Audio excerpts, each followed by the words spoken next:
What's up, hardtail party? Cjell Mone here with Steve. We're out in Sedona riding teacup today. I got a custom hardtail. I got Steve on a small Oroka, and we're about to shred some trail.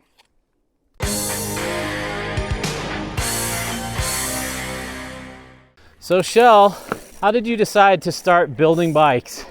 I started as kind of a general bum, through hiking and doing that sort of thing.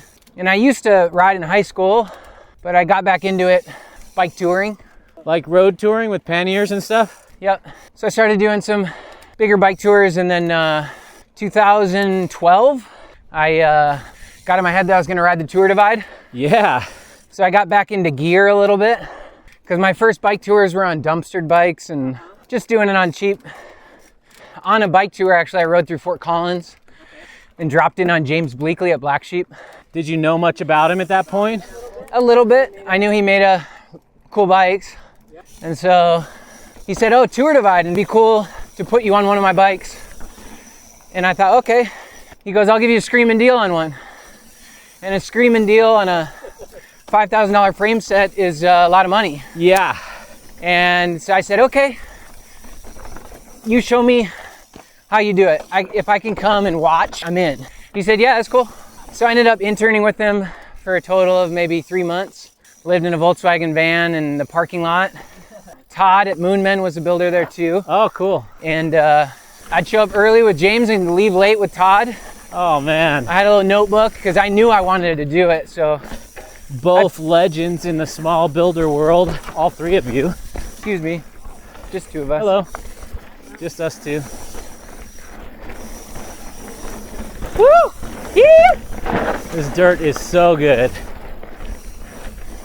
My first Tour Divide, had my dirt bag 80s Trek, and I started in San Jose, Costa Rica. Nice. And I rode it to Silver City, New Mexico, and then swapped out for my Black Sheep, and I rode Divide in 18 days, 18 and a half. Wow, nice work. That was my first bike packing trip. Awesome. First time I put bags on the bike was in Antelope Wells. Helped make the bike, made the bags. I got into it through hiking, so I did a sleeping bag tent, did an ice axe, just into making stuff. Viewers at home will recognize a theme with all our small builders.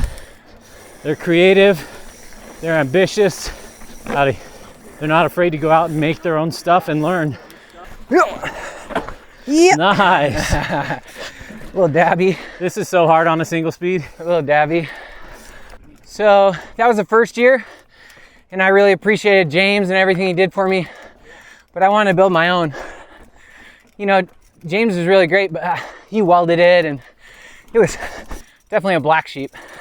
The next year, I got the minimum stuff together, so plumber's torch, my 80-20 jig. I did a little trading and got the pool maintenance room. Man, I think that's so cool watching people start small businesses in the pool maintenance room. So that was the first year of the Nard tire. Yeah. And then the Nard came out before the Krampus. And I got a set of Nards, and I built the first El Continente drop bar 29 plus. Sweet. And when Cjell says 29 plus, he doesn't mean 29.26. He means 29 plus. Yeah, 3 O's. 3 O's, baby. That was what I learned on my Icon 2.2s. Yeah. I want some more Kush. Woo! Ew!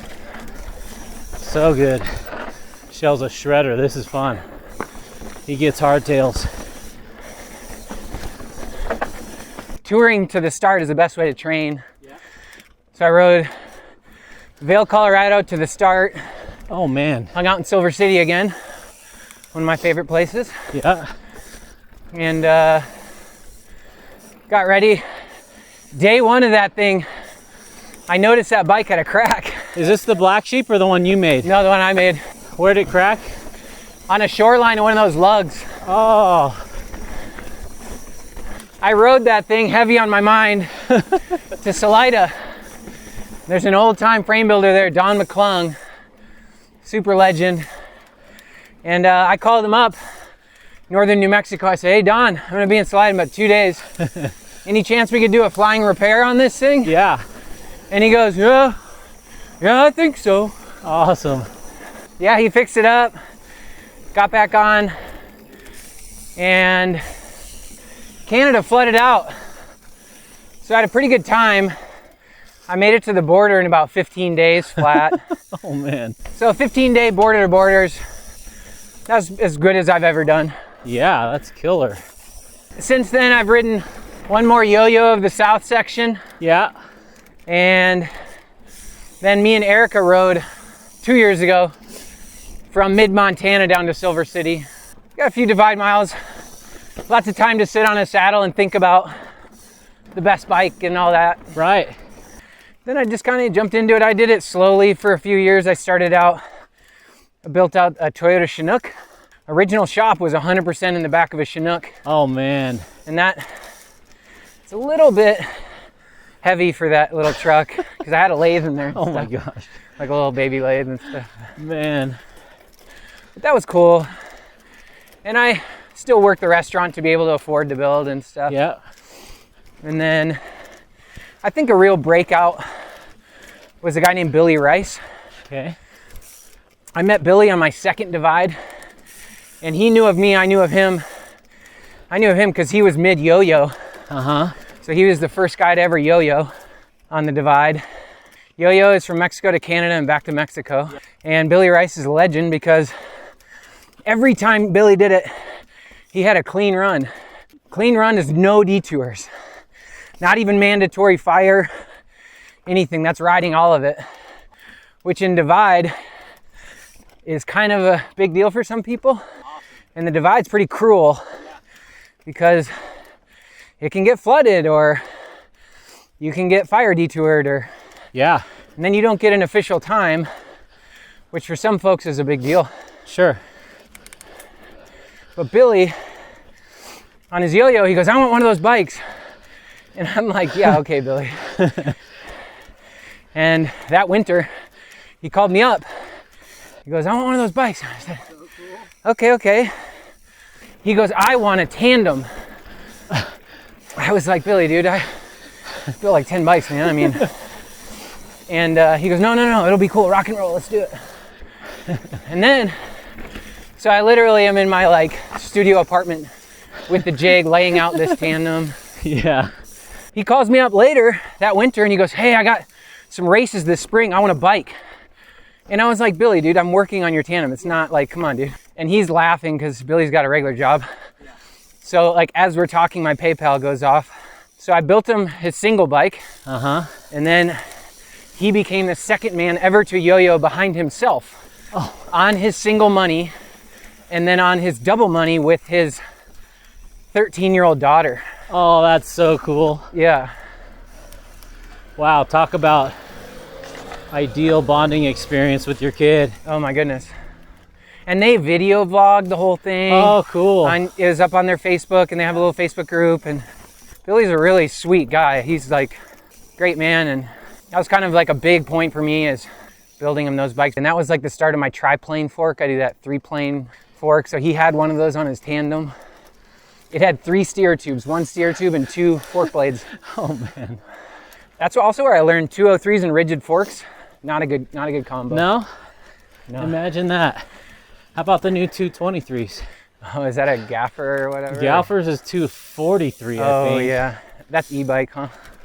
I think it's more like prototype, just goofing around, but they do say e-bike. Yeah. I think 180s is a good tipping point for me. Yeah, for a rigid fork? Yeah. Makes sense. Like that's got enough brake. Totally. But I also said that about dropper posts how many years ago, and here we are. Here we are. Yeah, then it was a few more years of just doing the Chinook thing. Yeah. Did a working holiday in New Zealand, so it took a year and some down there and did some bike touring and no building, just kind of touring and touring. I worked for the guy that invented bungee jumping. Whoa. He bought the craziest tandem ever conceived by Moonmen. $32K was, I heard that was the price on it. Oh my goodness. Custom water jet double crown fork, independent coasting with custom tie spiders on White Industries freewheels at the crank. That's awesome. And then a Bafang 1000 watt. So you could just hit the throttle and you could double coast. Oh my goodness. I think mid New Zealand trip, I came home, built a couple frames, sold my camper shop. And then when I got back, I had a few more orders and no shop. I knew I wanted a bigger truck. Yeah. Hi there. Hello. Thank you. Just us two. Excuse us. There's a couple more around. Yeah. Yeah.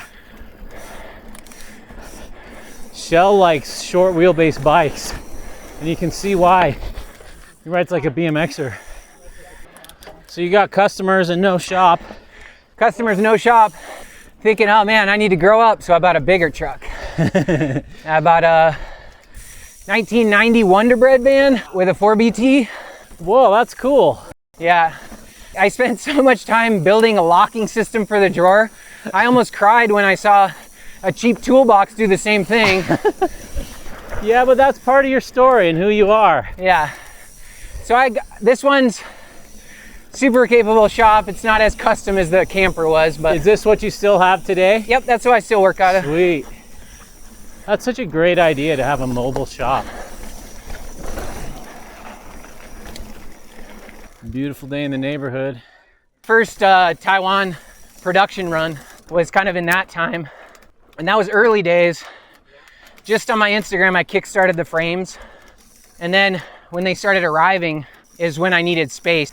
That was a really cool summer. Talk about a target audience. I'm releasing a bike called the Continente in a bread truck on the Tour Divide. That's cool. So that was kind of fun. And that was great. I weighed everyone's bikes. Dude, bike packers have amazingly heavy bikes. I think average with soft bags was probably like 75 pounds.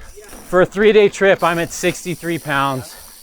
Most of that's, there's 9 pounds of water on there. So Cjell, how do you go from making bikes from friends to hooking up with somebody in Taiwan to build your bikes out for you? My buddy Austin and his other buddy, they wanted to start an electric bike company. Oh, okay. And Austin knew that I was into bikes and I could design them. Yeah. He said, hey, you want to do this? And I said, yeah, that sounds cool. I said, but the problem is I can design you a bike, but someone's going to have to make it for you. You can't crank out 200 bikes. Right. So we all went to Shenzhen to try to check out some bike production. We ended up in a lot of different factories. We went with a small factory. They had basically like a small production line and then hand building. Yeah. And that was like, whoa, this is cool. And they had some guys that could braze. And so I started thinking, I was like, man, maybe I could get my own thing. So I made 3 or 4 trips over there. About halfway through, I had some drawings for my bikes. Got a couple prototypes made.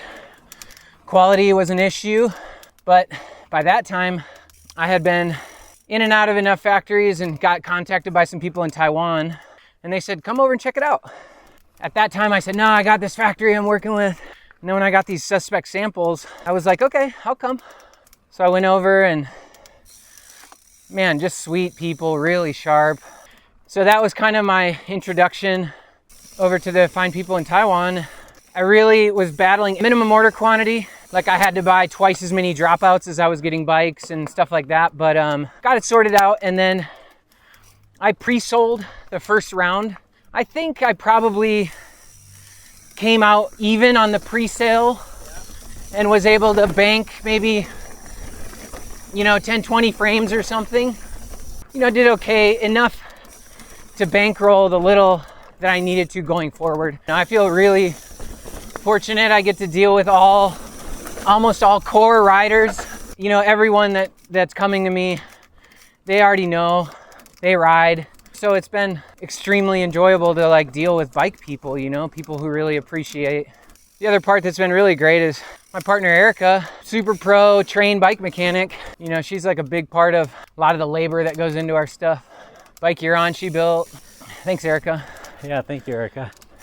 If there's one thing I could tell people about the mountain bike world, most of the people in this are salt of the earth, like the nicest people you'd ever meet. And even though it's a competitive world, The builders are all buddies. And it's too bad that the snarky pink bike comments are shaping what a lot of people think mountain biking is. But those in the industry, it's not like that. Mountain biking's not like that. It doesn't have to be. So here's an invitation to be positive and supportive in this awesome community we have. Cjell, thanks for sharing your story with us. Oh man, thanks for having me. If people are interested in your bikes, what do they do? MONEbikes.com. I look after the Instagram quite a bit. But yeah, come say what's up on the DMs or whatever. But open to questions. I'm a bike nerd, just like everyone else. So He's not a bike nerd just like everyone else. He is a true bike nerd, and he really knows his stuff, and it shows in the stuff he builds. Thanks for spending time with us, Cjell. Thanks, everybody. There's a party in the mountains, and you're invited.